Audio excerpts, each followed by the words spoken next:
What's up guys, Ivan Carranza here and welcome to Bass Tone Tuesday. Today we're gonna talk about one of my favorite settings on the Darkglass B7k pedal.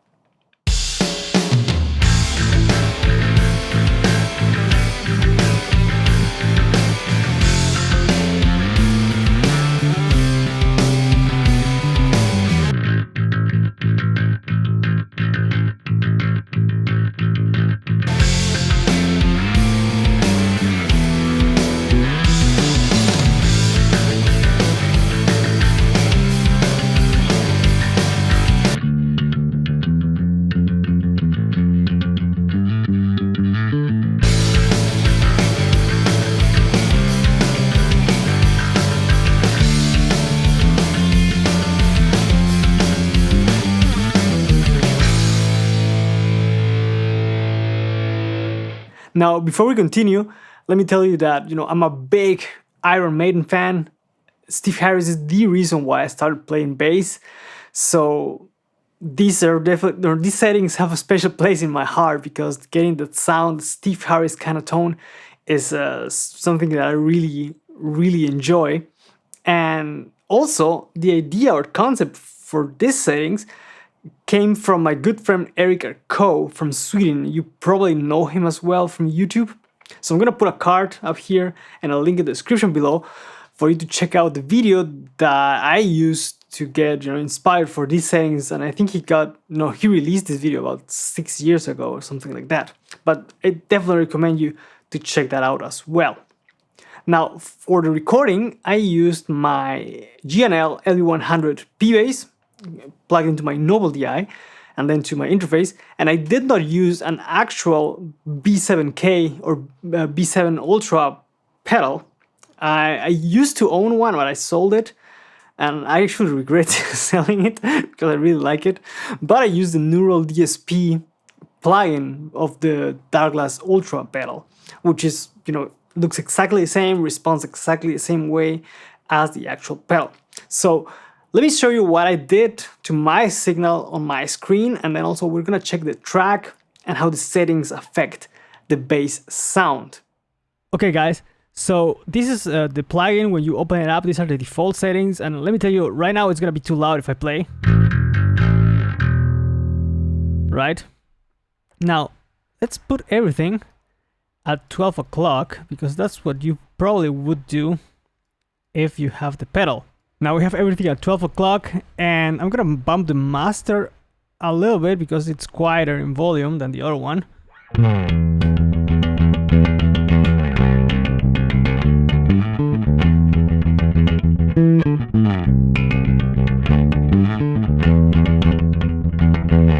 Right, it's a pretty cool sound already. Now it might be that you don't have enough definition, or that the drive is too high for your bass with these settings. You have to, it changes from bass to bass, and how hard you attack the strings, and there are different factors. But the main principle behind the settings that I show you in the beginning, and the settings that I got from Eric, is that you use a low drive and then you compensate by boosting some level, and that way you get this sound. I'm gonna bypass the pedal. Then you have this.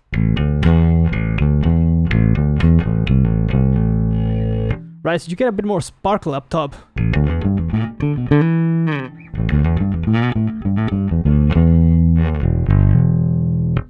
Now, that way the byte switch is off, or the attack switch is at the neutral position. So I'm gonna boost that.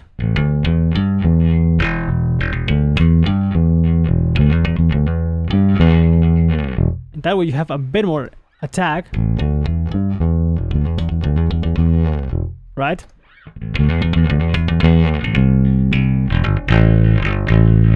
And this already helps you to cut through the guitars a lot better.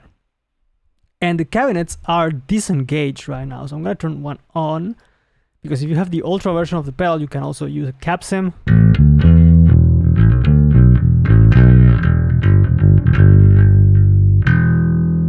Now this is a lot thicker than without the cabinet.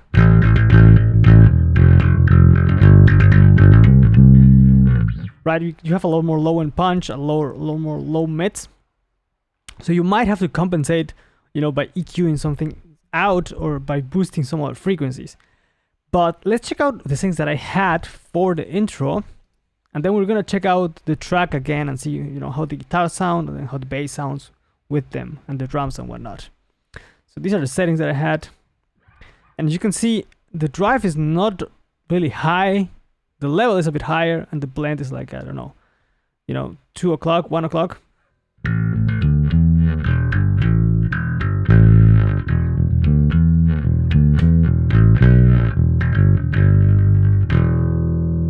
And you might even boost a bit more drive if you want to have, you know, some more crunch.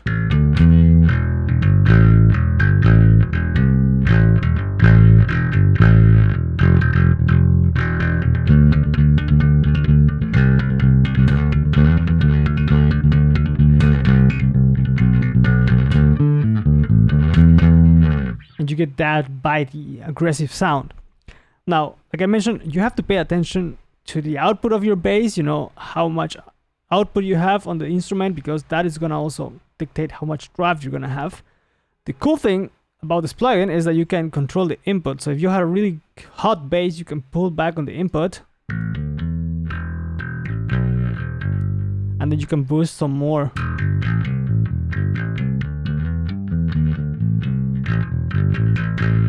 Right? But the principle here is to get just a bit of sparkle on your note, and not like massive,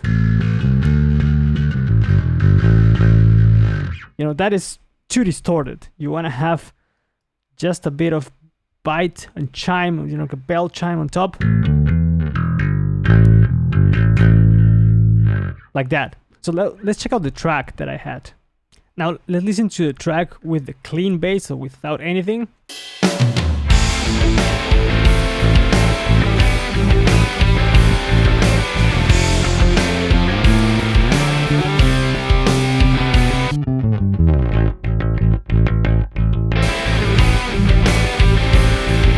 I'm gonna put the plugin inside or in, and I'm gonna have to bump up some more level.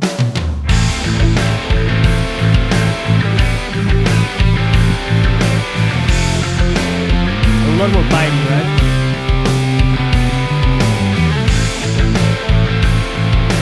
If I add the EQ that I had, which is just, you know, high pass and low pass filters, and some compression.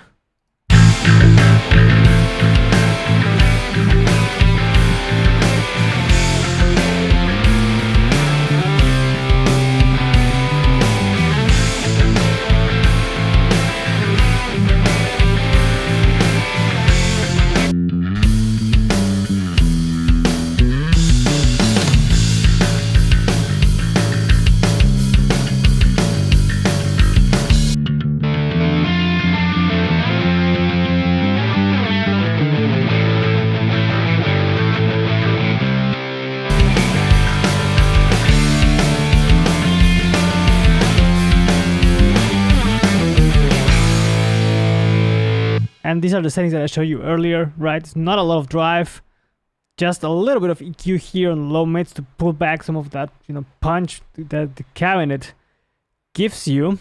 And if you turn off the cabinet here, so let's try that.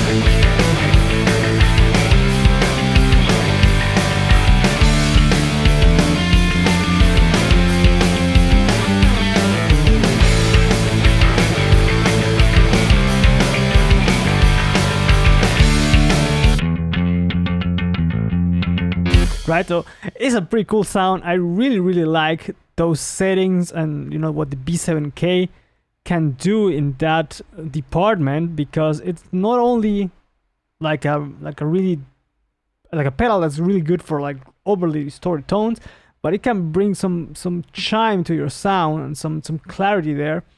that makes your bass sound cut through the mix a bit better. I hope you guys found this helpful. Let me know in the comments which is your favorite drive pedal. And also, if you liked the video, don't forget to subscribe and hit the notification bell to stay up to date with the content that's coming to the channel. As always, thank you guys for watching. Let me know what you think in the comments, and I'll catch you guys on the next one. Take care.